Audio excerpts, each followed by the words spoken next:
I am Helen, and my story begins in a house that never truly felt like home to me. My childhood unfolded within walls that were supposed to offer warmth and safety, but more often than not, they echoed with coldness and unease.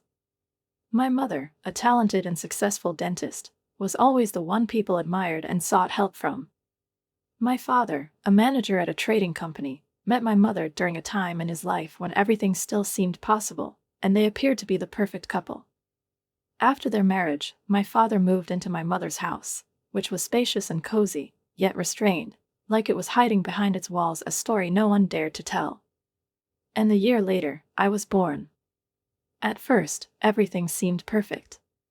My mother went to work, confident in her place in the world. My father was building his career, and I grew up surrounded by what seemed like their mutual respect. But everything changed the day my father unexpectedly came home early. His face was red with anger, and his footsteps sounded like he was trying to erase the carpet beneath him. Throwing his briefcase on the couch, he loudly declared, "I quit." It was like the loud crash of glass shattering into pieces. He added that his boss was a worthless man and could go find himself a new slave. At that time, I didn't know that those words would mark the beginning of the end. At first, it seemed like a temporary inconvenience. My father took a short break to think about his next steps. But days turned into weeks, and weeks into months. The television and the sound of a video game controller became the constant backdrop of our lives. The smell of beer seemed to have seeped into the walls, and my mother's face grew tenser with each passing day. When she came home and found my father sprawled on the couch amidst empty cans, her smile no longer looked sincere. She tried to talk to him, but he responded harshly, insisting that no job was worth his time or skills. "John, you need to find a job," she would say, and he would shout back, "Sarah, what do you want from me? There's nothing out there." These arguments became a nightly ritual. I would hide in my room, pressing a pillow over my ears to block out the horrible things they kept saying to each other over and over. When their shouting grew too loud, my mother would send me to Aunt Lisa, her younger sister. Aunt Lisa lived just 15 minutes away, and her house was the complete opposite of ours. It was always warm, filled with the smell of cookies, and the laughter of Uncle Mark and my cousin Tommy filled the rooms. We would play board games while Aunt Lisa brought us warm milk and her special cookies. "You will always be a welcome guest here, darling," she would whisper to me before bed. Those words became my lifeline. But one day, when my mother came to pick me up after another particularly terrible argument, I overheard their conversation in the kitchen. I sat. Over time, everything only became more complicated. When my father finally found a job, it wasn't a relief. It required constant business trips, which, at first, seemed like a blessing. The house grew quiet, without his irritability. My mother helped me with my homework, and we had peaceful dinners together. But with each phone call from my father announcing that he would be staying away for another week, there was a tension on her face that she couldn't hide. One night, when I was already in bed, I heard my mother speaking quietly on the phone with Aunt Lisa. "I don't know what's going on, Lisa. He's gone more and more often, and I don't know what's the truth." She thought I was asleep, but her words echoed inside me like a heavy thud. I was barely 8 when my world came crashing down. It was a quiet Tuesday, an ordinary day that didn't seem to promise anything bad. My mother and I were sitting at the kitchen table, and she was patiently explaining how to add fractions. Math was never my strong subject, but her soft voice and encouraging smile made even the hardest problems feel a little less daunting. Suddenly, the doorbell rang. My mother furrowed her brow, slightly surprised, as no one had warned us about a visit. She put down her pen and went to answer. From the stairs, I saw her freeze in the doorway. A man stood there in a dark suit, with a grim expression on his face. His gaze was tense, and his lips were pressed into a thin line. "Mrs. Thompson, my name is Robert Hanson. I'm your husband's boss," he said, his voice sounding as if it pained him to say those words.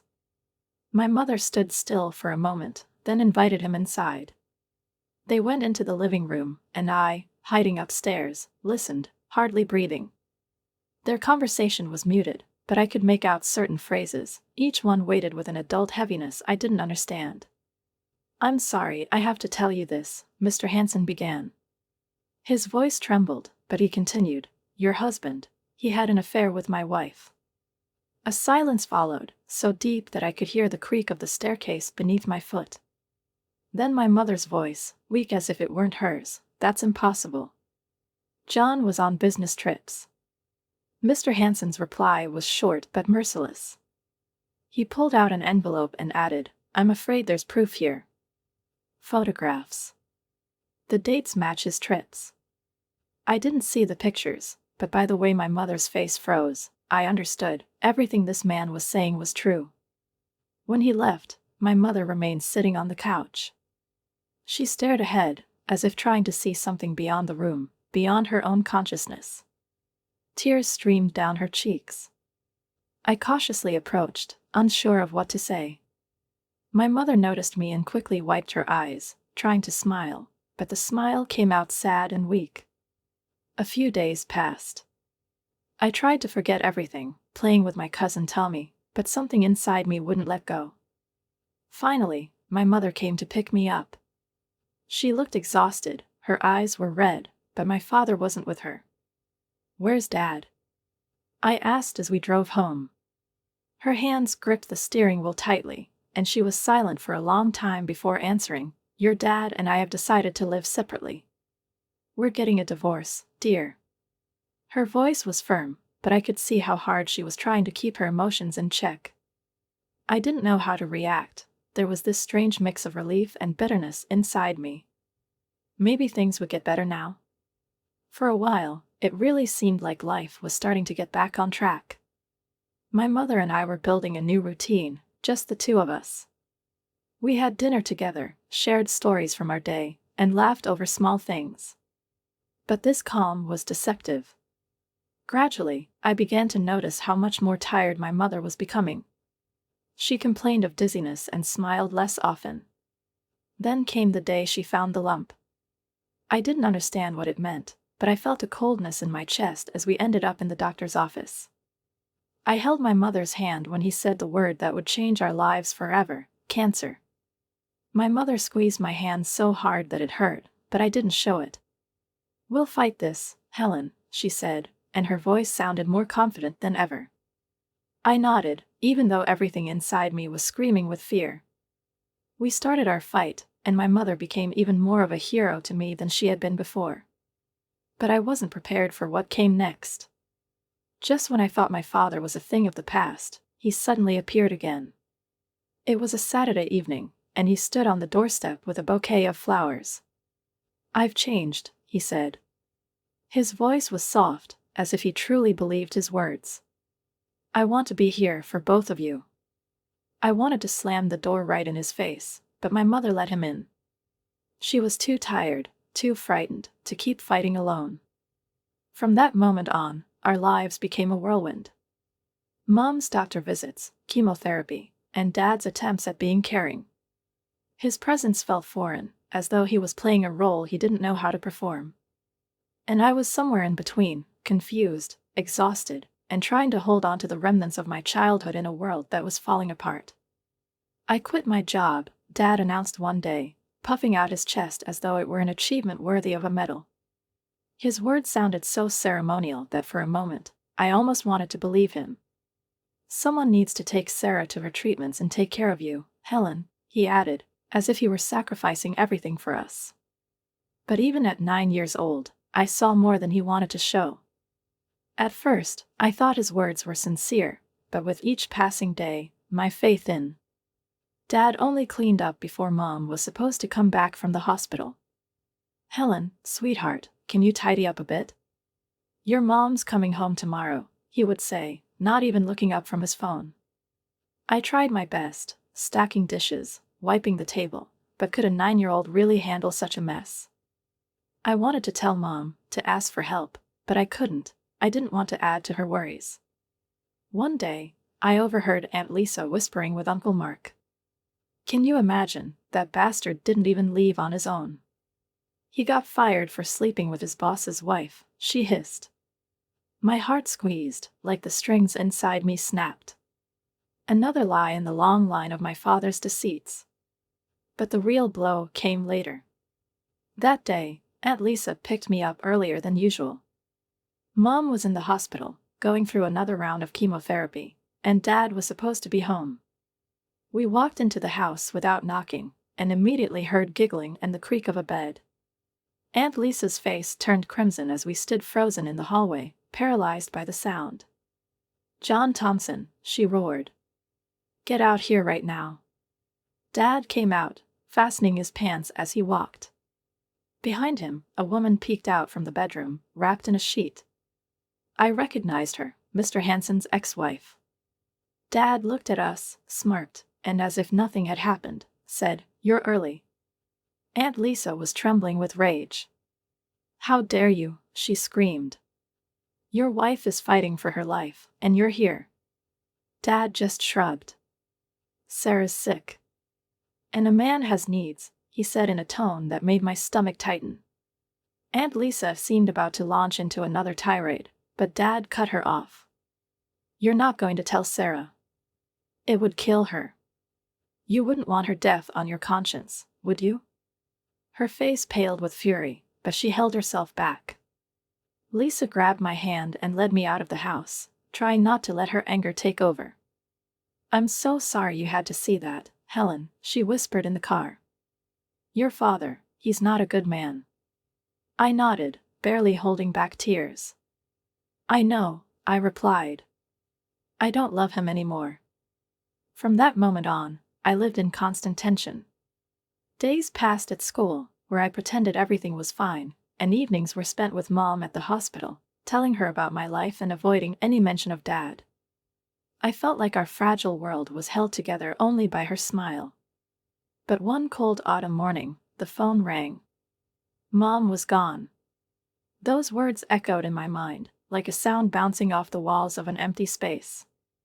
I felt like I was drowning, gasping for air in a world that had suddenly lost all meaning. Aunt Lisa held me in her arms while I cried, but my gaze was fixed on Dad. He stood in the corner of the room with an expression I would never forget. It was almost relief.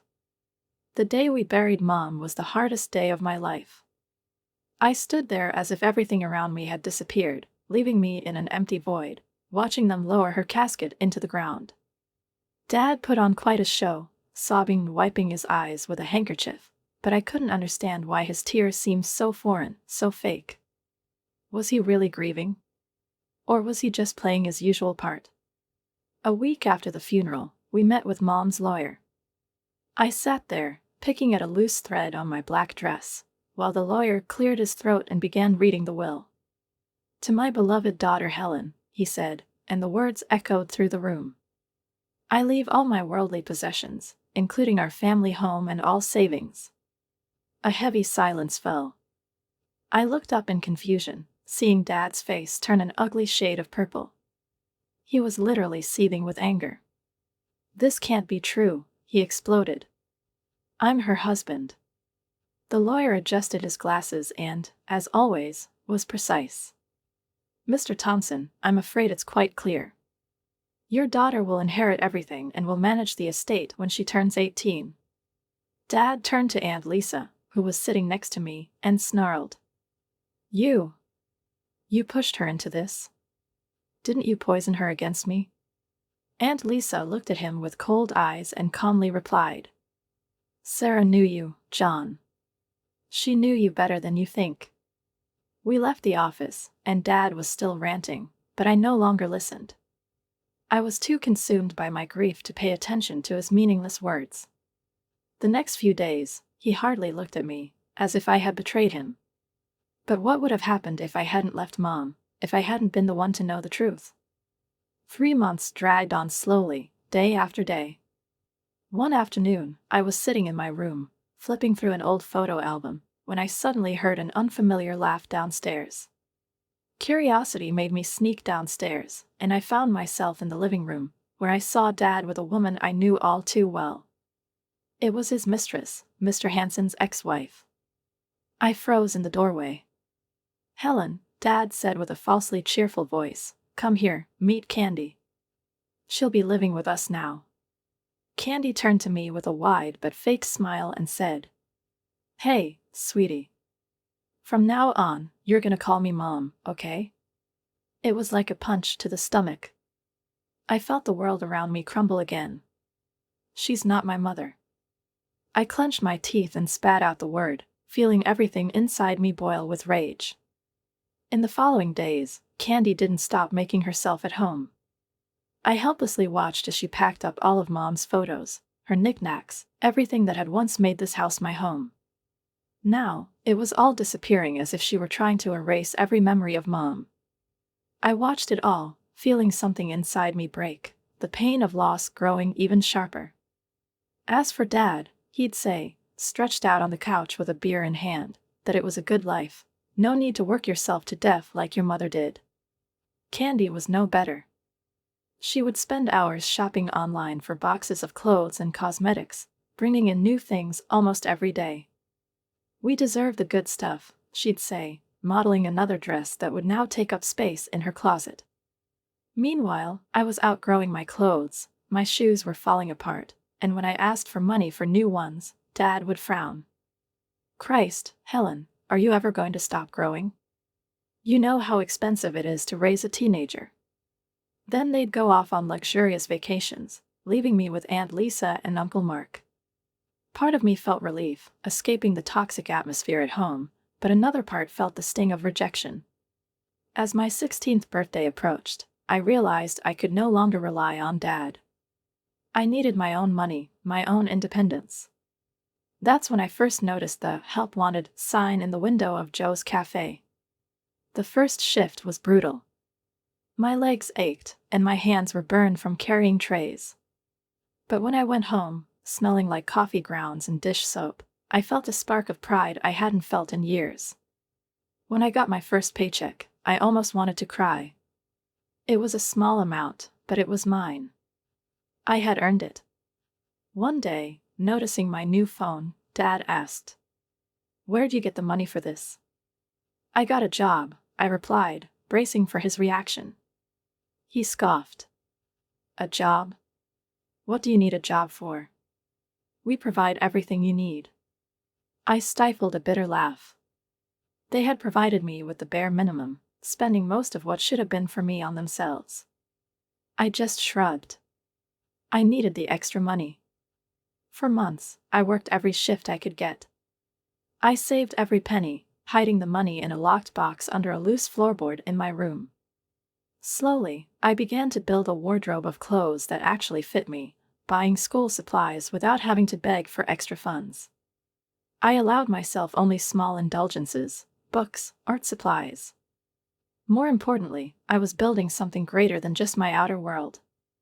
I was building confidence, independence, and a fierce determination to take control of my life. As my 18th birthday approached, a sense of anticipation filled me. Freedom was so close I could almost taste it.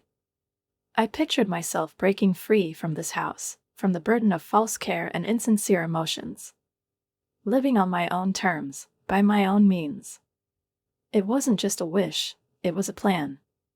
Every day, every hour spent at the cafe, every dollar earned brought me closer to that moment. There was a fire burning inside me, and I knew that neither Dad, nor Candy, nor their world could break me now. But then came the announcement that shattered my fragile calm. Candy appeared in the kitchen one day, a hand resting on her swollen belly, a triumphant glow on her face. Behind her, Dad stood grinning from ear to ear. "Isn't it great, kiddo? You're going to be a big sister," he said, his voice brimming with the excitement of someone who had just hit the jackpot. I forced a smile, but inside, I felt hollow, like a bottomless pit had opened within me. Yeah, great. I had never felt lonelier. Everything was the same, yet nothing was the same. As the weeks went by, I watched them transform the house. New furniture arrived, the walls were repainted, and baby things began filling the rooms. Everything felt alien, new, completely not mine. I felt like a ghost in my own home, unseen and unwanted. Everything I had once called mine had now become part of someone else's world. Then, a month before my 18th birthday, everything fell apart. I came home after a long shift at the cafe, exhausted but with a small sense of pride in the money I had earned. Opening the door, I immediately sensed something was wrong. My room didn't feel like my room anymore, and the door was closed.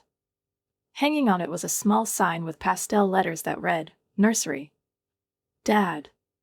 "Candy," I called out, feeling a cold shiver run down my spine.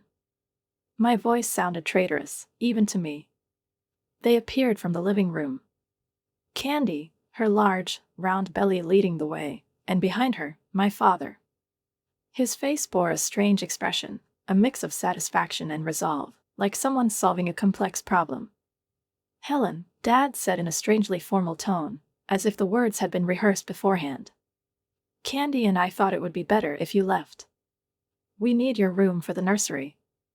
The world seemed to tilt on its axis, and I couldn't understand how this could even be happening. Leave? But where would I go?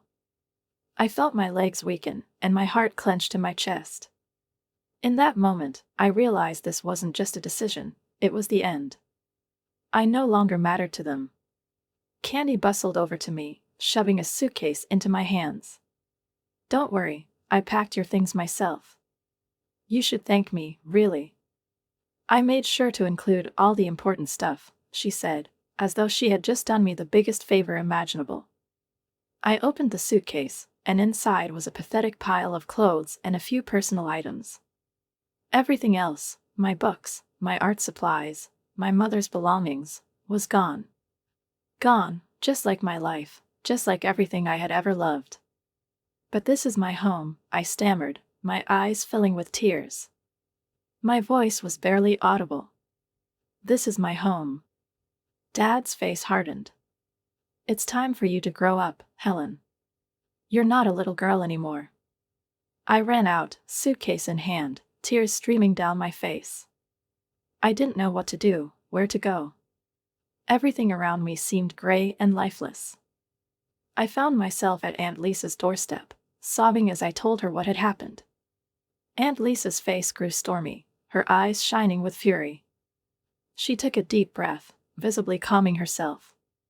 "Don't worry, sweetheart," she said softly but firmly. "You'll stay with us. This isn't the end." She walked to the phone and called her lawyer, her words sharp and decisive, like a series of curses, quick action. I sat on the couch, feeling as though everything inside me had frozen, as if I no longer existed in this world. Time ceased to matter. Finally, she hung up the phone and turned to me, a fierce light burning in her eyes. "Helen, listen to me. That house, it's yours. Your mother left it to you. Remember, you can't officially take control until you turn 18, but in a month, you'll be able to do whatever you want with it. You're not alone." The morning of my 18th birthday dawned bright and clear. I woke up with a mix of excitement and nervousness, knowing that today was the day everything would change. For the first time in years, I felt that so much depended on me alone. Uncle Mark drove Aunt Lisa and me to the house, and despite the sunlight flooding the street, there was a coldness in my heart. As we pulled up, I took a deep breath, bracing myself for what was about to happen. We walked to the front door, and I knocked loudly. My heart was pounding in my chest as if it were trying to break free. A moment later, the door swung open, and there he was, my father. He stood there, his face darkening the moment he saw us. Candy, with her huge belly, stood behind him as always, her expression a mix of desperation and anger, her stomach even larger than I remembered. "What are you doing here?" Dad asked, not even bothering to hide his irritation. He didn't even acknowledge that it was my birthday. I straightened my shoulders, looking him directly in the eyes, as though I'd just reached the summit of a mountain. "Do you know what I did today, Dad?" I asked quietly, hoping his face might change, though I knew it was unlikely. "Or did you forget that I can now take control of my house?" He froze for a moment, and I handed him an envelope with the eviction notice. His face turned red as he started reading, his hands shaking with rage. "What the hell is this?" he shouted, but I remained calm. It's an eviction notice, I said evenly. You have a month to vacate the premises. Candy burst into tears. She grabbed Dad's arm, burying her face in his shoulder. You can't do this, she wailed. I'm due in a few weeks. Where are we supposed to go? I felt a pang of guilt but pushed it away. That wasn't my problem. You have an apartment, don't you? The one you've been renting out? You won't be homeless, I said, my voice cold, though I felt a chill creeping into my bones. Dad and Candy started yelling, calling me cruel and ungrateful, a monster, but I stood firm. Aunt Lisa and Uncle Mark stayed silent, standing by my side in quiet support. We're not leaving. Dad shouted, but I stepped forward, pushing past them into the house. This is my house now, I said, feeling my heart still in my chest. And if you don't leave voluntarily, I'll have no choice but to involve the police. Dad muttered something incomprehensible, his eyes blazing with anger. I put money into this house, he yelled, as if that was supposed to change anything. I replied, my voice steady. You didn't spend a single cent of your own. Everything here, everything, came from Mom's money. He stepped forward as if he might hit me, but Uncle Mark moved between us, his face calm yet firm. My father immediately backed off, though I could see his hand trembling, as if he was fighting the urge to grab me. Candy, still crying, clutched Dad's arm. John, what are we going to do? She asked, her voice full of fear. The tenants in my apartment won't be out for another month, I shrugged, feeling a chill settle over me. I don't know, I said quietly, though something strong burned inside me. That's not my problem. But I will follow the law, and you can't force me to change my decision. You have a month, no more. We left them standing there, stunned and bewildered. I didn't look back, nor did I feel relieved. I didn't know what would come next, but I had taken the first step. Candy's pregnancy made her so clumsy that every movement seemed like a struggle. I gritted my teeth and endured it, counting down the days until I could reclaim my place in this world, in this house. Then, the day before their month was up, Candy went into labor. I stood by the window, watching as Dad, in a panic, rushed her into the car and sped off to the hospital. In that moment, a plan instantly formed in my mind. The next few hours were a whirlwind of activity. I gathered their belongings, every shirt, every trinket, every reminder that I had been a stranger in my own home. I hauled box after box into the garage, filling it to the brim until I could hardly move anymore. Then I called a locksmith to change the locks on the doors. That evening, as night fell, I heard the sound of their car pulling into the driveway. Angry voices filled the air, followed by a loud banging on the door. Helen, open this door right now. Dad's voice pierced the silence. I stood on the other side of the door, my heart racing, but I was resolute. Their month was up. It was time to act. You're insane, he yelled. We have a newborn baby. You can't do this. Candy joined the cacophony, pleading with me not to go through with it. Please, Helen, have a heart, she sobbed. For a moment, I hesitated. Thoughts of how they had manipulated me, ignored me all these years, sent a strange warmth through me. But then I remembered all the times I had been left alone, my feelings and needs dismissed as unimportant. I remembered the empty nights, waking to the sound of their shouting and insults, when the house became their fortress and I was a stranger in my own home. Your things are in the garage, I shouted. I suggest you take them and go to your apartment. If you're not gone within an hour, I'll call the police. They continued to hurl insults, calling me every name they could think of, but I didn't budge. An hour passed, and I watched from the window as they reluctantly loaded their belongings into the car. Dad, red-faced with anger, held the newborn tightly, while Candy shot me venomous glares. When they finally drove away, I felt a strange mix of relief and sadness, as if a part of me had left with them. A chapter of my life had closed, and a new one had begun. The weeks that followed felt like smudges on a blank page, blurred and smeared by events. I cleaned the house from top to bottom, erasing every trace of their presence. I returned Mom's photos to their rightful places, feeling her presence beside me like an invisible breath. When I was done, the house felt like ours again. I took everything left of the old life and built a new world for myself. When it was time to go to college, I decided to live in the dorms. I wanted to experience life, to be around people my age, after years of isolation where every day had felt the same. Aunt Lisa helped me move. "Are you sure you want to rent out the house?" she asked, carrying my things into my new room. I nodded. It was practical, and most importantly, I wasn't ready to stay in that house. I didn't want the memories of Dad and Candy lingering there. I was ready to move on. This was my new beginning.